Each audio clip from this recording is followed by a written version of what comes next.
welcome to Cast the Whills. I am your host, Will, and with me is my amazing co-host, Amelia. Nice to meet you. So this episode, not that we've done any others so far, is going to be different in that it's going to be an overview of what this whole podcast series will be about. And this conversation will be a bit more structured, a bit more guidance, whereas the future episodes will just be more like a recording of a conversation. So Yeah, sounds good. So should we start with you introducing yourself? All right. My name is Will, W-I-L-L, and I am towards the end of my uni degree, and I thought this is the best time to start a Star Wars podcast. So I've been a fan for most of my life. We'll get into that a bit later, but that's kind of where I am right now, studying and doing a bit of work. So I thought I'd try this out. Yeah. Nice. And I'm along for the ride. Yes. I was introduced to Star Wars a few years ago now, and I wouldn't say I'm particularly well versed in all the lore, but done well. I have fun. So Yeah. Well, there'll be a future episode all about Amelia, so you'll get to know a bit more about her later. Yeah. Today's about me. All right. So why the name?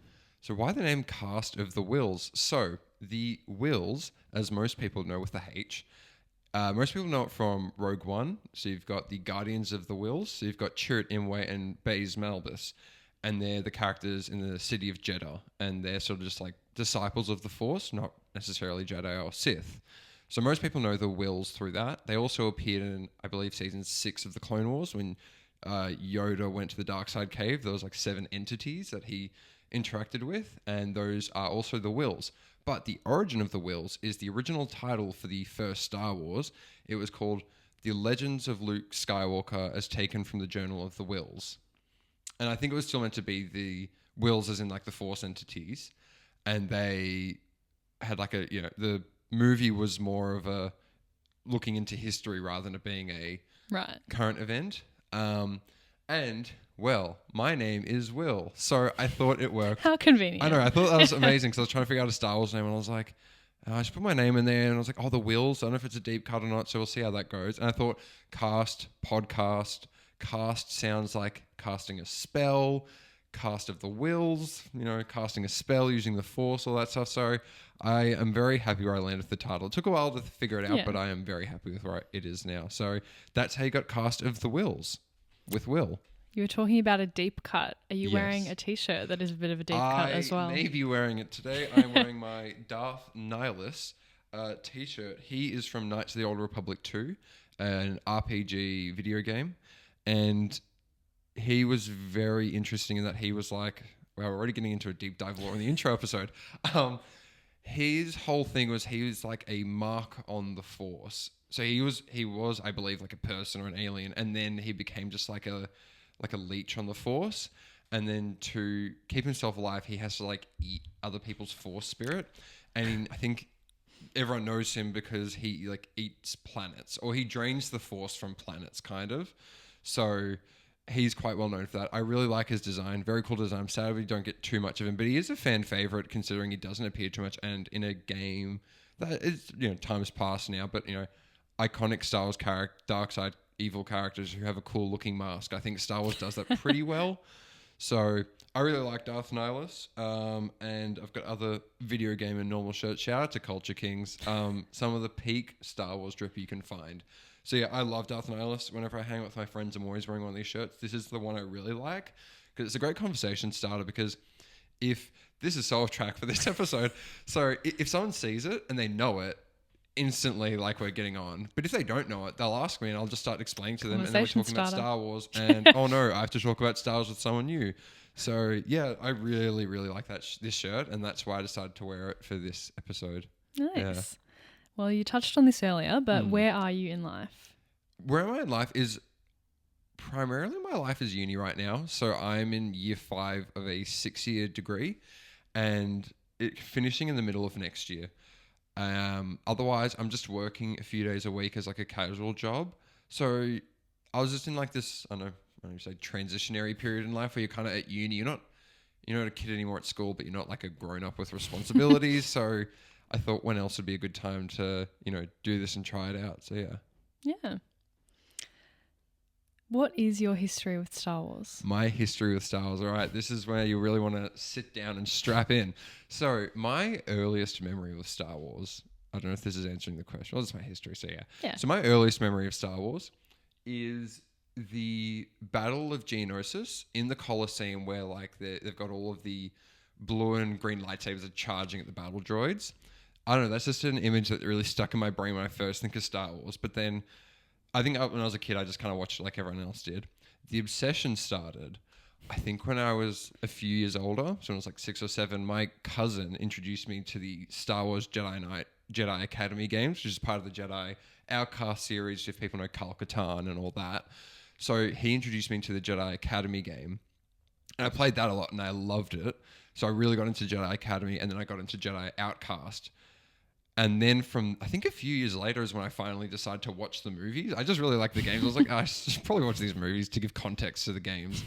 So it's a bit weird that like I played the games that are set out after the movies, and that was my introduction to Star Wars, not necessarily like, oh wow, the movie. Like as a kid, I remember watching Revenge of the Sith quite a bit because my brother would watch it quite a bit. And then I think, when I was like 7, 8-ish, that's when I sat down. I was like, I'm 7 now. I probably should watch Star Wars in full. So I remember watching the original trilogy for the first time, like properly, not just watching it on TV half-heartedly, but like I really liked Empire Strikes Back, especially all the scenes on Dagobah with Yoda. I just remember as a kid like really liking that. And then as I grew up, I kind of got into it a bit more. And then for me, Force Awakens came out at the perfect time in 2015. I was 13 at the time. And it was just the hype at school. Everyone was like really into it. Star Wars hype was back. So I really got into it then. I also was into Star Wars before that, like with the Clone Wars. I was keeping up to it, but I still wasn't like really immersed. And then Last Jedi season was awesome, and Rogue One and all that, like even the Solo and Rise of Skywalker. Maybe we can talk about them another time. But that period of my life, like everyone was really into Star Wars, which was great. But then that maybe a future conversation. When I was getting to the ages of 15, I started getting a little bit self-conscious about liking Star Wars. It's not cool, it's nerdy. It is cool, it is nerdy. But so then I kind of like, maybe I just didn't publicly talk about Star Wars as much. I probably still liked it, but I was maybe distancing myself from it a bit. But then once I got towards the end of school, I made some good friends. Then once again, got back into Star Wars. And then especially once I left school and I went to uni, I really got back into it again. And especially 2 years ago, I've made this great group of friends. And I was like, I'm just going to fully get into Star Wars. And everyone got around, which was amazing. And so it's really taken off since then. And I've been watching a lot of Star Wars YouTube since I was a kid. Like, yeah, I'll get into maybe the YouTubers later, but that was something I really got into when I was a kid, was Star Wars YouTube, gaming, played a lot of the games, Jedi Academy series, Empire at War, original Battlefront 2, New Battlefront 2, Jedi Fallen Order, Jedi Survivor, there's like the Starfighter pilot game. I can't remember what that's called. And the Lego Star Wars games. Just blanking on that. But then, so I've been into Star Wars my whole life, and into the movies, the games, a few of the books. I'm not great at reading. I don't spend as much time doing as I should, but I own a decent amount of the books. I've probably only read 3/4 of the books I own, and I do want to get into that. And that's something I hope to discuss a bit more. And this is the book side of Star Wars, because I feel like I don't really engage in that side, like the comics and the books. Anyway, and then recently, I really, really full sent onto Star Wars, went to Supernova, where we met Tamara Morrison, and Supernova's like the Australian Comic-Con. So we went there, we met Tamara Morrison, who plays Boba Fett, all the clones, and Rena Owen, who plays Tanway in Attack of the Clones. And they were lovely. And then we recently went to Oz Comic-Con and met Giancarlo Esposito, who plays Moff Gideon, but also plays Gus Fring in Breaking Bad and Better Call Saul. So those are great experiences, but the real apex recently, I was like, if my 12-year-old self could see me now, I went to Star Wars Celebration in Japan this year, and that was insane. Got to meet Hayden Christensen. He was incredible. He was lovely.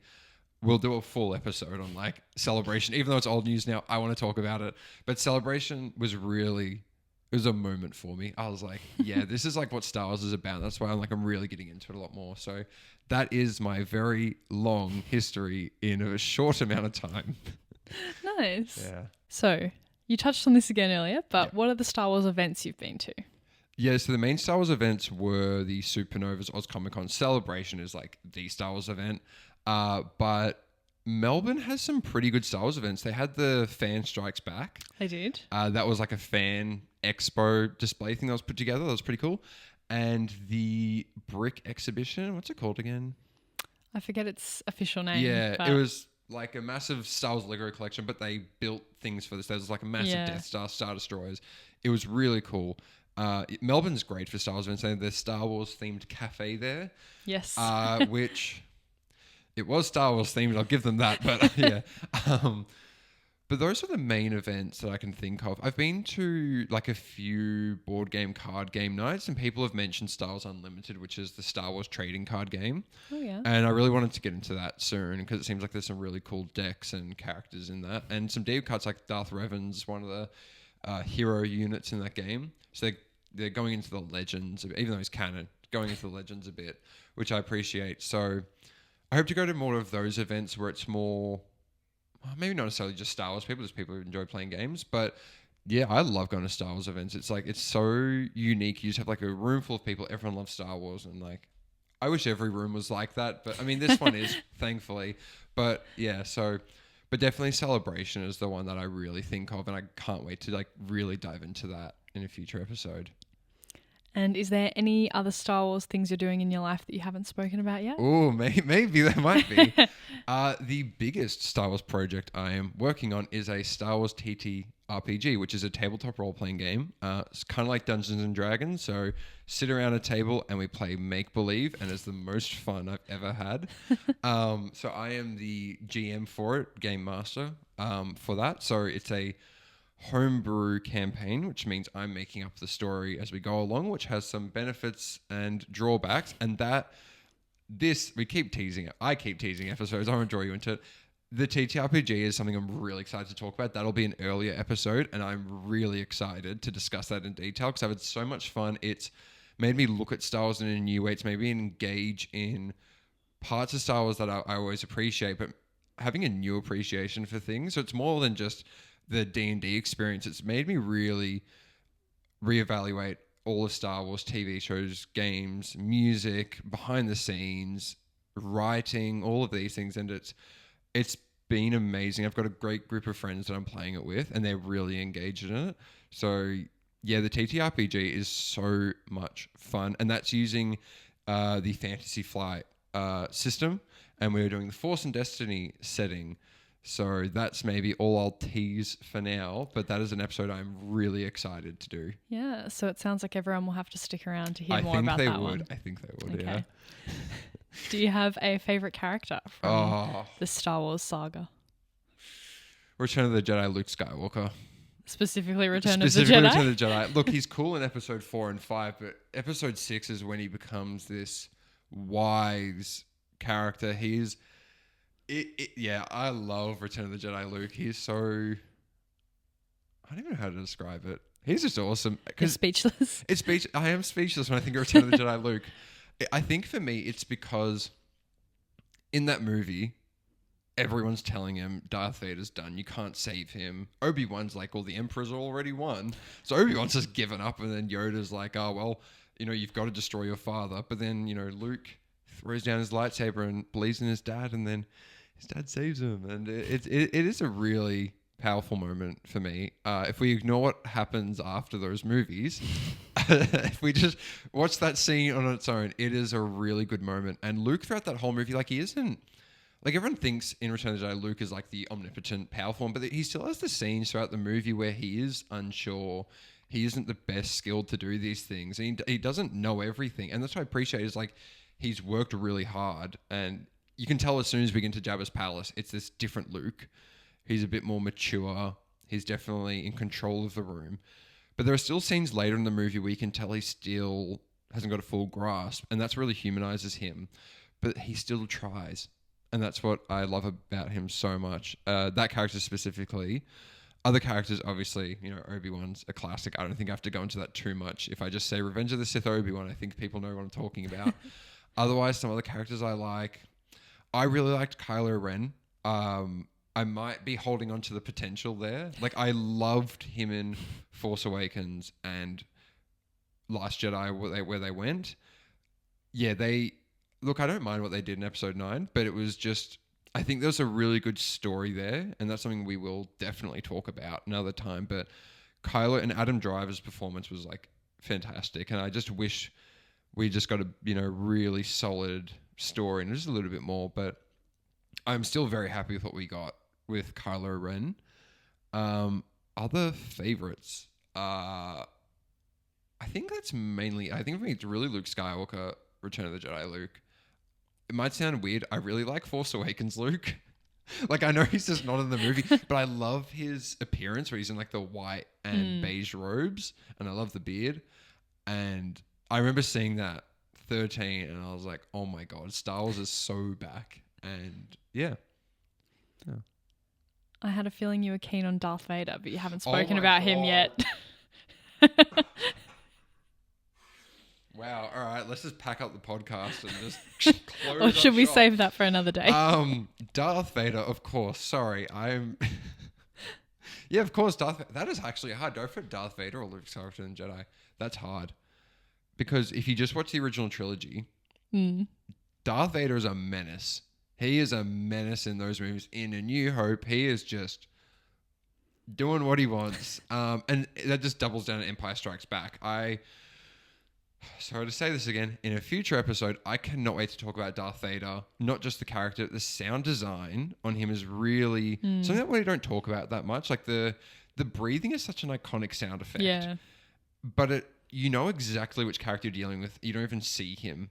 And I think that in the iconography of the mask and the silhouette, I think Darth Vader is such a fascinating character, not even in universe, but just behind the scenes. How do they bring that to life? And then was it just lightning in a bottle by chance, or was it more purposeful?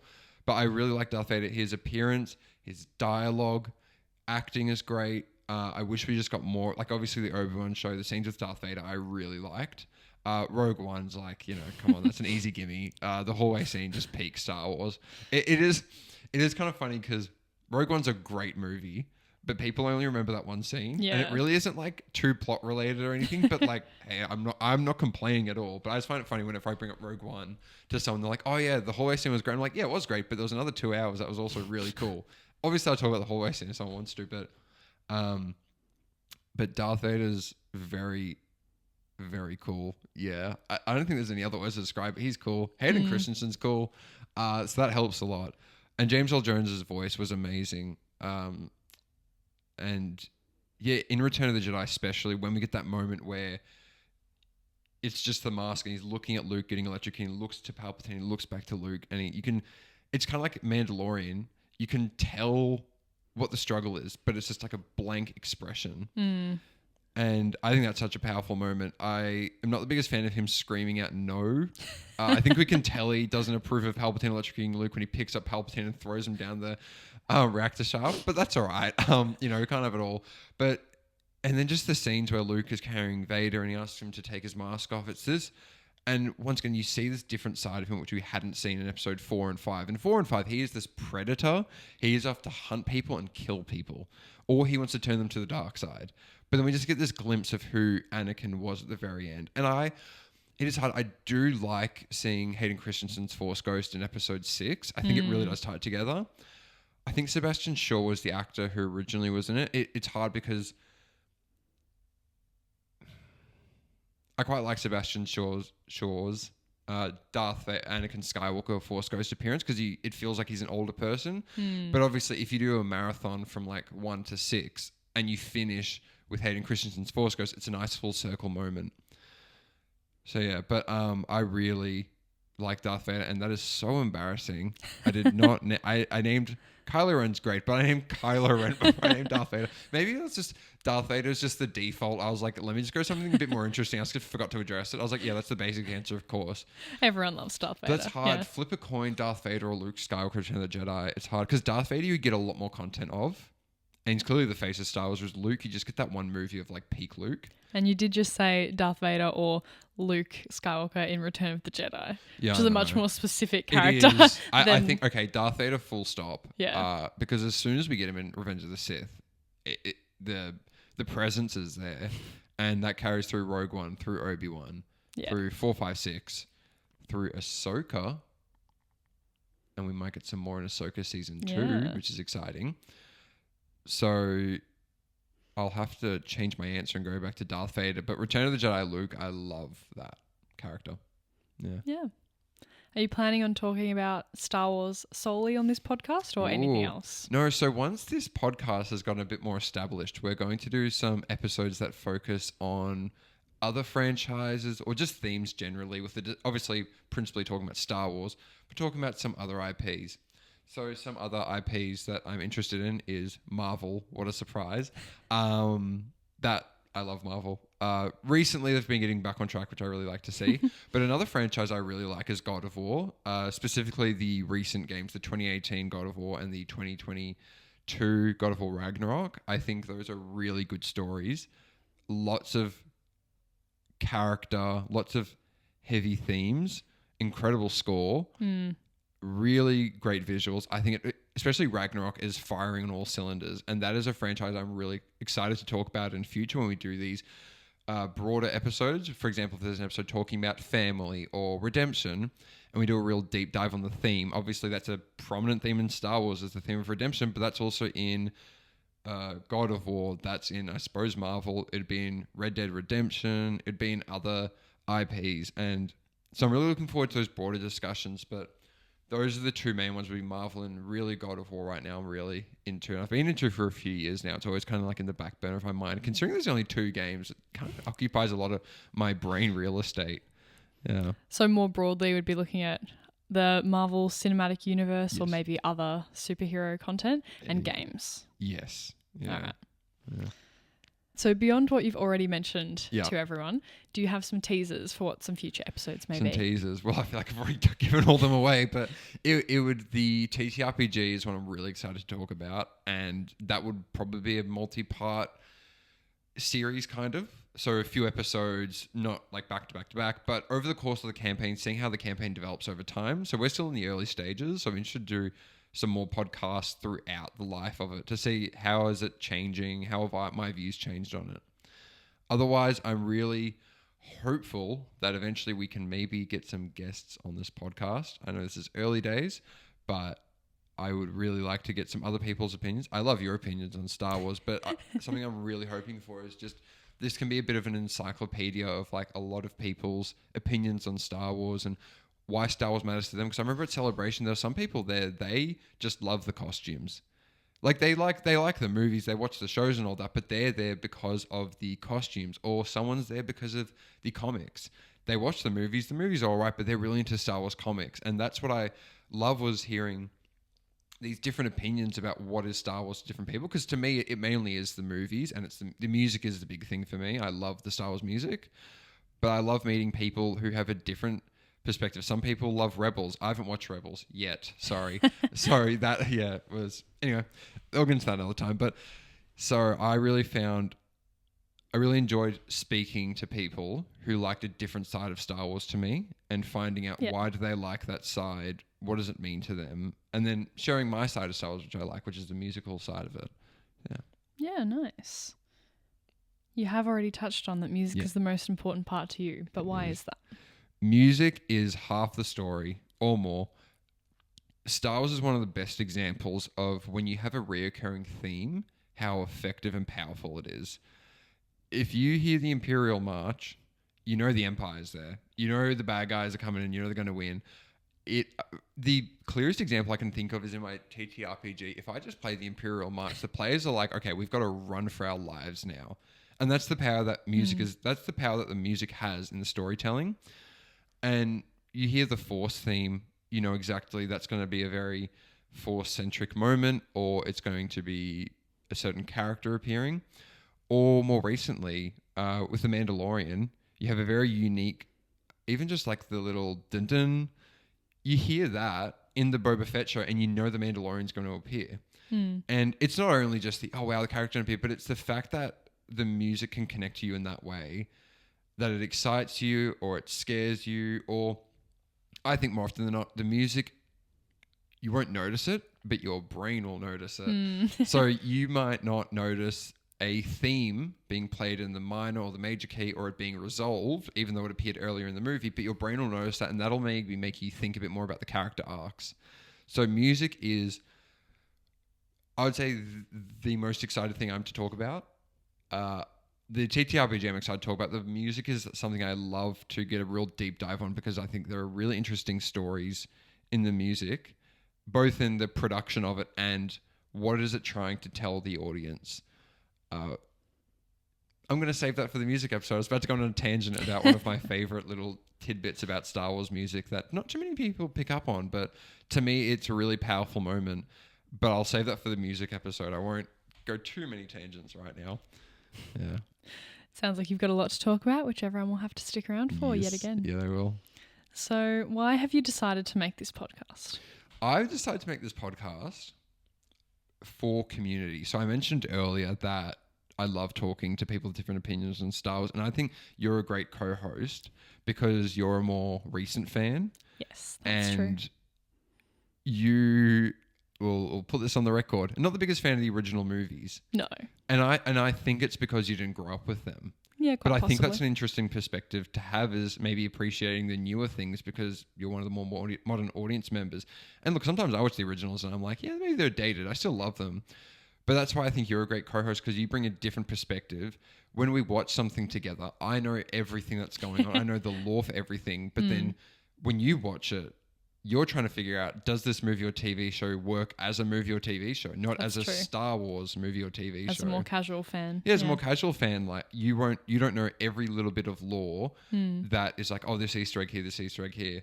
And that's why I think something like Ahsoka, for example, it was interesting our different perspectives, because I knew a lot of it. I know I haven't watched Rebels, but I know a lot about Rebels and obviously Clone Wars, so I knew everything that's going on in the show. Whereas you've only seen a bit of Clone Wars and you probably don't remember a lot of it. So for you were watching that show as just a casual viewer who likes Star Wars and is engaged in it. And I remember having really good conversations with you about that show because we had the different perspectives. Yeah. So that's kind of an example of what I want to build on this show, is getting different guests on and really building community. And I've found, especially the Star Wars community, maybe there aren't always a great side, but when you find the good people, they really make a difference. Some of the communities that come to mind are, for example, Rayside. She has a great community. Star Wars Sith, he has a really good community. They're both like, Rayside is more like another Australian content creator. Star Wars Sith is into like the collectible cards and toys, which is really cool. Bombastic, he is a Star Wars video game YouTuber, more doing like the news side of Star Wars video games. And he has a really great audience. He recently did the Bring Back Battlefront 2, #Battlefront yes. 3. He was like the one spearheading that, and that was great. Like the way that took over the internet, and you could really say that was him that did that. Tabletop Empire, he is amazing. He has saved my life so many times. His channel is the Star Wars TT RPG. I could not run the campaign if I did not watch his channel. Look, I could have read the rules book, but he summarized it in such a great way. As someone who's never played these games before, he has a great community of the Star Wars TTRPG players. Some of the people I think of as Star Wars Centralized, his channel is like lore deep dives, and those are incredible to watch. And Star Wars Explained, and all those channels, there's always just, I feel more often that there's a really great community. I hope I can build one similar to all those people I've mentioned. And that is the intention behind this podcast, is to connect people together who all like Star Wars. Perfect. So it sounds like you've already touched on your inspirations for this podcast as well. Yeah. And it sounds like you're trying to build a community with not only other creators and guests that might come on the podcast, but with the listeners as well. Yes. Yeah. Amazing. Well, that's everything I think we needed to cover in our first episode. Ooh, exciting. So- Hope I didn't tease too many episodes today. Hopefully there's some content. I think that's half the fun of an intro episode though as well. Fair. Yeah. Well, thank you everyone for listening to the first episode of Cast of the Whills.